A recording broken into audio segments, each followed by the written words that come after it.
Daniela Bugatás, candidato al Congreso por APP con el número 4, él ha sido presidente del Congreso, y vamos a hablar de varias cosas, sobre todo del papel, el rol del Congreso de la República, que a todas luces pues se ve que va a volver a ser un Congreso fragmentado, complicado, y dependiendo eventualmente de quién asuma la presidencia, va a haber tirantez permanente entre el Ejecutivo y el Legislativo. Señora Bugatás, ¿cómo está? Bienvenido. Muy buenos días, Mónica, Fernando, Carlos. Buenos días. Mira, una propuesta mía que ha sido, digamos, que ha surgido a raíz de la fragmentación que hay evidentemente en ese proceso electoral, es que el Congreso tiene que hacer una encerrona, pero literalmente una encerrona. Una encerrona solo con agua, para que todos se pongan de acuerdo.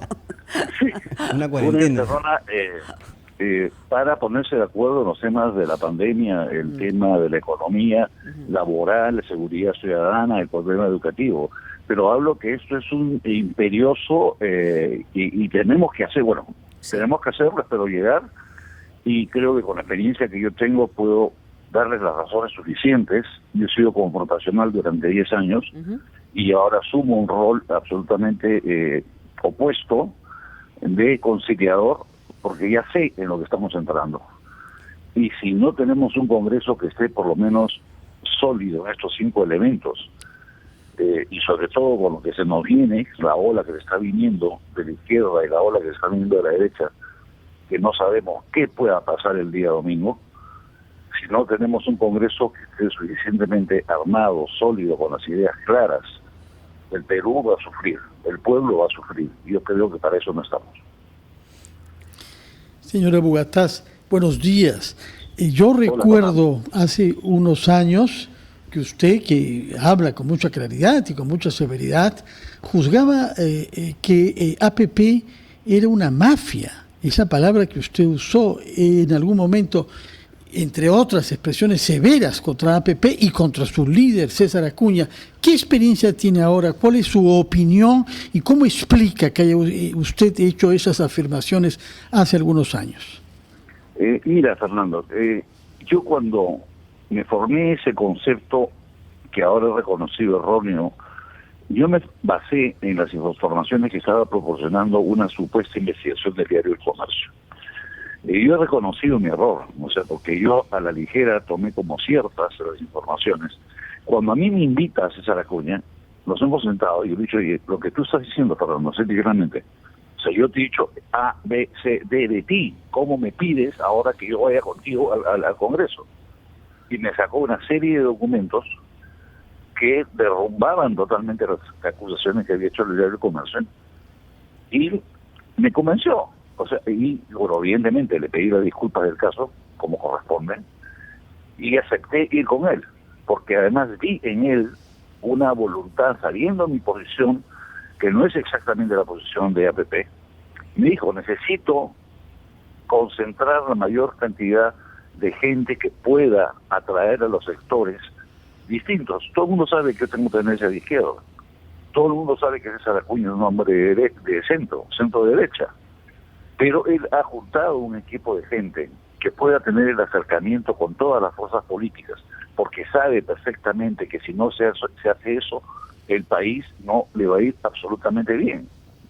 Señora Bugatás, con la experiencia que usted tiene, ¿cree usted que la actuación de la bancada de Alianza para el Progreso en este Congreso, complementario diríamos así, ha tenido alguna influencia o puede jugar en contra de la aceptación que tiene el candidato? En las encuestas no ha salido bien parado, ¿cierto?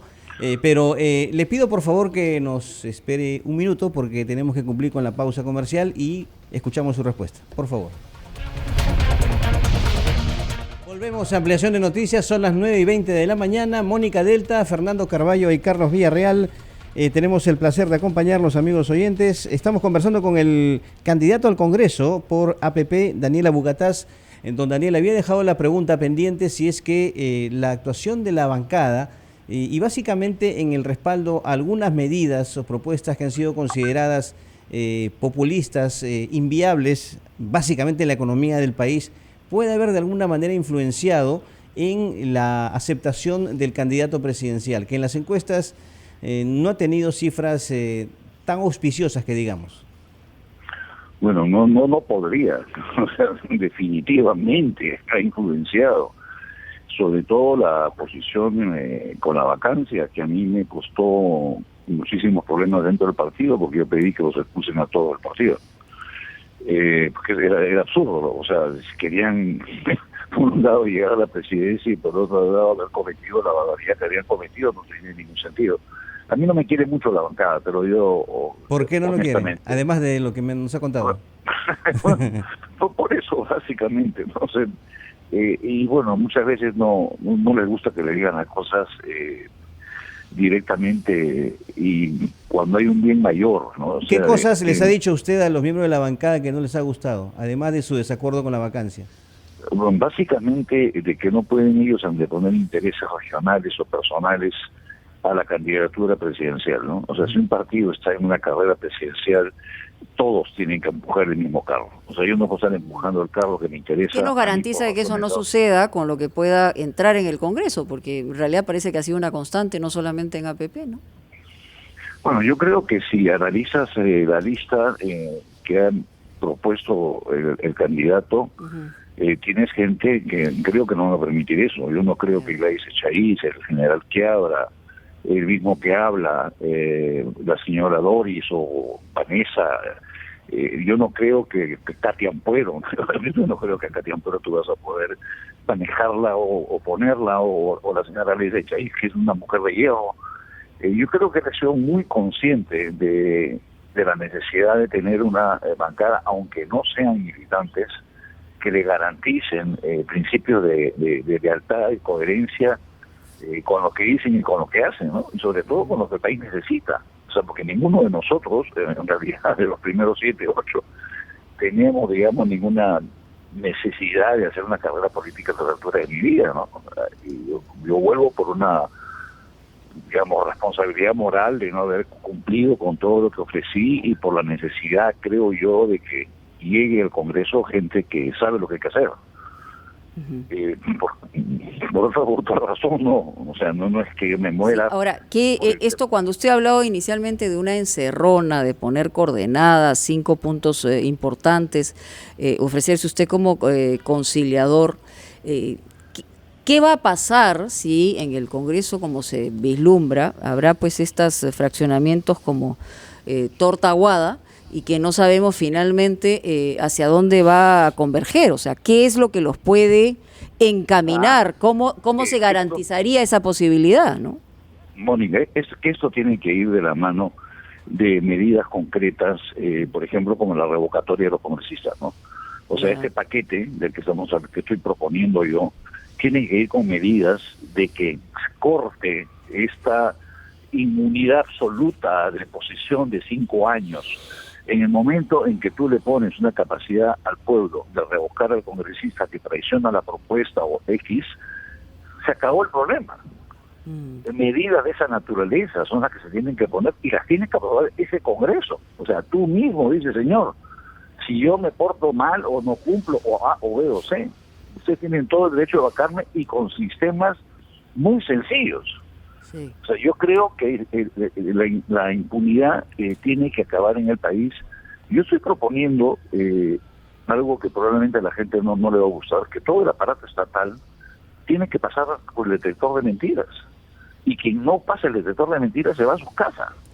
Ajá. Tenemos que tener un país con una nueva cultura. No podemos continuar aceptando de que darle la coima al policía municipal o darle la coima al policía. El país tiene que cambiar. Si el país no cambia, no somos un país viable. Y no ser un país viable con lo que estamos viendo, ¿a qué nos puede llevar la ola que está viniendo del sur y la ola que están viniendo los fascistas? ¿A dónde nos puede llevar? Hasta una guerra civil. Esa es la pregunta que nos hacemos todos. Señora Bugatás, sin duda una de las grandes una de las grandes soluciones a los problemas de fondo de nuestro país es la educación. Y ahí tenemos un tema delicado para el señor Acuña, porque posee varias universidades que en su momento usted criticó también con mucha severidad, ¿no? Sí. Incluso creo que dijo en algún momento que si usted tuviera un título profesional de una universidad de Acuña, lo demandaría por estafa. ¿Qué garantías tenemos de que sus intereses privados como propietario de universidades no van a interferir con la política educativa y con el respaldo a SUNEDU? Mira, él, contrariamente a lo que la mayoría de la gente opina, él no está en contra de la SUNEDU. Sus municipalidades todas pagan impuestos, ninguna de ellas está exonerada. Y lo que se ha conversado personalmente con César Acuña, sobre todo la educación escolar. La educación escolar tiene que tener 2 años adicionales. No podemos seguir sacando jóvenes de 16 años a las calles que no tienen ninguna formación para un bachillerato, un segundo idioma, una carrera técnica. Yo sí estoy confiado en ese sentido. Además, en palabras de él, me dijo, Daniel, ¿qué más quieres que haga? Me dijo, un hombre de 72 años, que imagínate que si paga 100 millones de soles de impuestos, ¿cuánto es lo que gana al año? O sea, yo creo que ya la ambición por más universidades que pueda tener él, no se le ve un hombre, quiero decir, es un hombre que ya vio que pasó la página, como yo, ¿no? O sea, podemos haber dicho muchas cosas, pero en este momento, si queremos salir al país, es realmente salir al país. Yo no tengo ningún problema. Y Fernando, quiero decirte una cosa, que te dé una explicación en algún momento te la daré. Muy bien, muchísimas gracias, el señor Abu Gataz, por estar con nosotros, candidato al Congreso por APP con el número 4.